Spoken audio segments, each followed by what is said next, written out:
बँकांमधील मराठीच्या आग्रहाचं आंदोलन थांबवा. राज ठाकरेंचं कार्यकर्त्यांना पत्राद्वारे आदेश. तर बँकांमधील मराठीची जबाबदारी आता सरकारची आहे, राज ठाकरेंची भूमिका.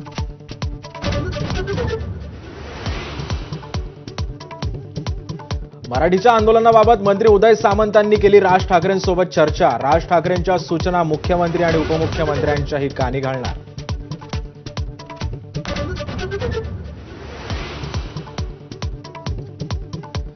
लग्नाबाबत करुणा मुंडेंनी सादर केलेले पुरावे धनंजय मुंडेंच्या वकिलांनी फेटाळले. वसियतनामा स्वीकृतीवर धनंजय मुंडेंच्या सह्या. करुणा मुंडेंचा दावा, तर सुनावणी पूर्ण, कोणत्याही क्षणी निकाल येणार.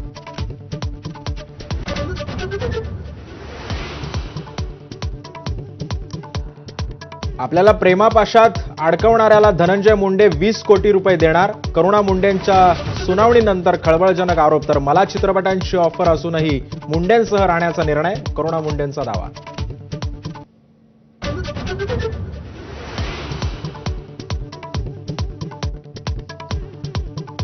दीनानाथ मंगेशकर रुग्णालयातील वादानंतर आता वैद्यकीय संचालकांचं पत्र. इमर्जन्सीमधील कुठल्याही रुग्णाकडून आजपासून अनामत रक्कम घेणार नाही. बैठकीत ठराव मंजूर झाल्याची माहिती.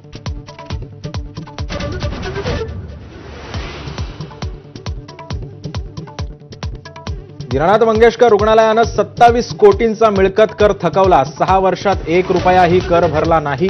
रुग्णालयात महात्मा फुले आरोग्य योजनेचा लाभच मिळत नसल्याचं उघड.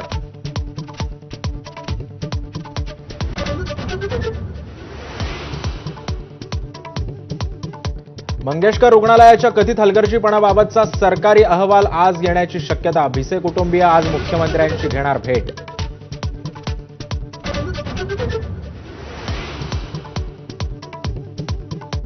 दीनानाथ मंगेशकर रुग्णालयातील प्रकरणानंतर राज्यातील धर्मदाय रुग्णालयांना कडक सूचना. धर्मदाय रुग्णालयातील नियम कठोर करण्यासाठी धर्मदाय आयुक्तांचे निर्देश.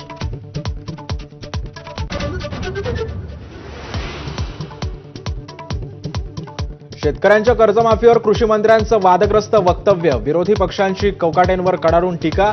तसं बोलले असतील तर माफी मागतो, महसूल मंत्र्यांची सारवासारव.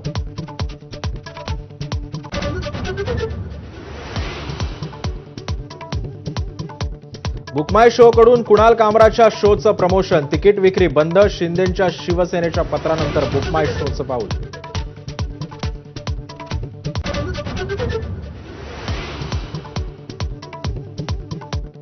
कॉमेडियन कुणाल कामराला आज खार पोलिसांसमोर हजर राहण्याचे आदेश. पोलिसांचं 3रं समन्स. आज तरी कामरा उपस्थित राहतो का, याची उत्सुकता शिगेला.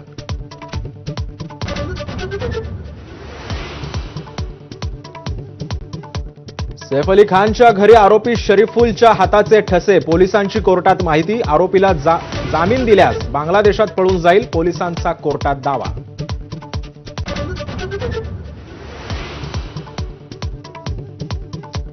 बीड जिल्हा कारागृहातील हाणामारीचा मास्टरमाइंड वाल्मिक कराडच. महादेव गित्तेचा आरोप. तर कराडच्या आदेशावरूनच सुदर्शन घुले, प्रतीक घुलेने साथीदारांसह आपल्यावर हल्ला केल्याची गित्तेची तक्रार.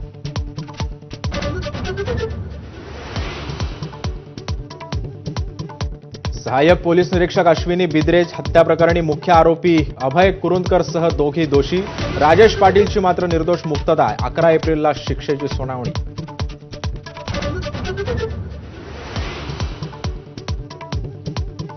सोलापुरात दूषित पाण्यामुळे 2 शाळकरी मुलींचा मृत्यू. एकीची प्रकृती गंभीर. तर पाहणीला आलेले भाजपचे आमदार देवेंद्र कोठेंसमोर स्थानिकांचा संताप.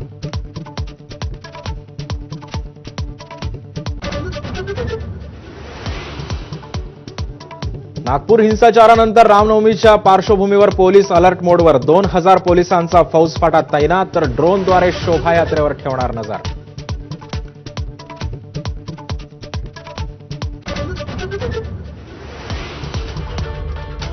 नमस्कार, मी सिद्धेश.